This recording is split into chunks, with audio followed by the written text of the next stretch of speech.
ওকে, আসসালামু আলাইকুম। আমি তালপান সজীব। আজকে আমরা যাচ্ছি এমন একজন দরবেশের জিয়ারতে যার নামে রয়েছে চট্টগ্রামের বিখ্যাত সেতু, আন্তর্জাতিক বিমানবন্দর ও চট্টগ্রাম বিশ্ববিদ্যালয়ের হল। গেস করেন কে সেই দরবেশ?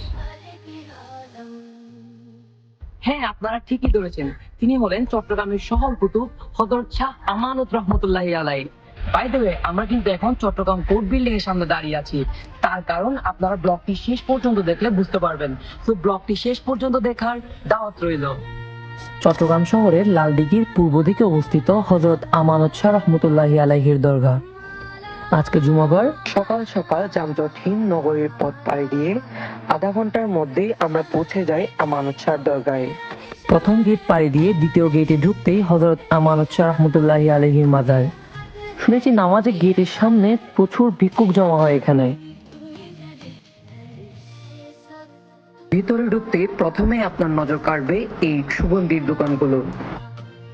আমরাও সেখান থেকে আতর ও সুরমা লাগিয়ে নিই 15 টাকার বিনিময়ে। তারপর আমরা সরাসরি চলে যাই হযরত আমানত শাহ রহমতুল্লাহি আলাইহির মাজার জিয়ারতে। জুমার দিন অনেক দূর দূরান্ত থেকে মানুষ আসে এখানে জিয়ারতের উদ্দেশ্যে। আজকেও তার ব্যতিক্রম না। এই দরজাটি খুব কম সময় খোলা থাকে। এখন নামাজ শুরু হবে।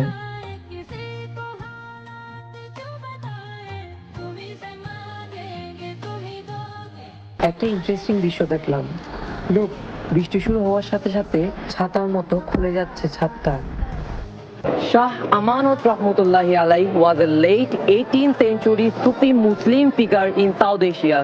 He is regarded as one of the most prominent saints of Chattogram in Eastern Bengal.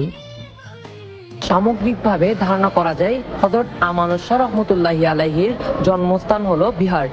তিনি 18 শতকের শেষের দিকে বিহার থেকে চট্টগ্রামে আসেন। চট্টগ্রামে এসে তিনি একটি কুটিরে বসবাস করা শুরু করেন।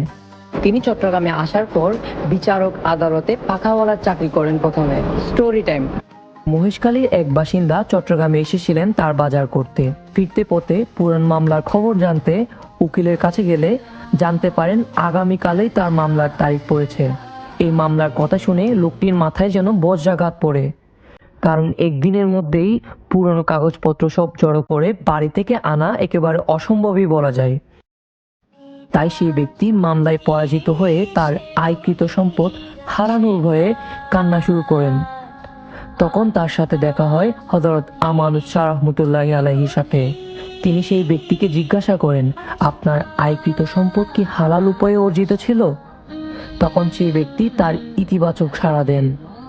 অতঃপর হযরত আমানত শাহ রহমতুল্লাহি আলাইহি আল্লাহর পক্ষ থেকে পাওয়া তার অলৌকিক শক্তির মাধ্যমে সেই ব্যক্তিকে চাদরকে সাম্পান বানিয়ে চোখের পলকে তার বাড়িতে পৌঁছে দেন এবং মুহূর্তের মধ্যেই দলিলপত্র নিয়ে সেই ব্যক্তি ফিরে আসেন শহরে। বিচারকের সামনে যখন তার এই ঘটনা স্বীকার করতে হয়, তখন থেকে চারিদিকে চর্চা শুরু হয় এই মহান অলির। তাই যে আদালতে তিনি বিচারকের পাখাওয়ালার চাকরি করতেন, সেই আদালতের মামলা মোকদ্দমায় সফল হওয়ার জন্য শত শত মানুষ তার মাজার জিয়ারত করছে আজ। তার নামে নামকরণ করা হয়েছে চট্টগ্রাম বিশ্ববিদ্যালয়ের শাহ আমানত হল, কর্ণফুলী নদীর উপর নির্মিত শাহ আমানত সেতু এবং চট্টগ্রামের শাহ আমানত আন্তর্জাতিক বিমানবন্দর। 18 শতকের শেষের দিকে বলুন বা 19 শতকের শুরু, তখন এই মহান অলিদের হাত দিয়েই শুরু হয়েছিল এই দেশে ইসলাম ধর্মের চর্চা। That's why we should respect them because they are blessing for us. I hope আপনাদের ব্লগটি ভালো লেগেছে। এরকম রেগুলার ইসলামিক ব্লগ পেতে চ্যানেলটি ফলো ও সাবস্ক্রাইব করে সাথে থাকার জন্য ধন্যবাদ।